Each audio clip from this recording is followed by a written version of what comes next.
how to apply for scholarships. To access your campus account, go to my.csudh.edu. On the home page, enter your username and password, then click Sign In and select Student. Don't forget, Duo multi-factor authentication is required to log in. Check out the link in the description for more details. Welcome to the my.csudh portal.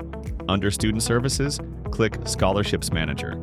On the scholarship application homepage, review the list of available scholarships.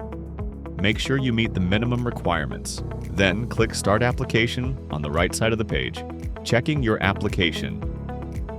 To see your results, go to the top of the page and click My Award. Your award details will appear once your application has been processed. Need help? Email the Financial Aid and Scholarships Office at scholarships@csudh.edu or click Contact Us, fill out the form, and hit Send Message.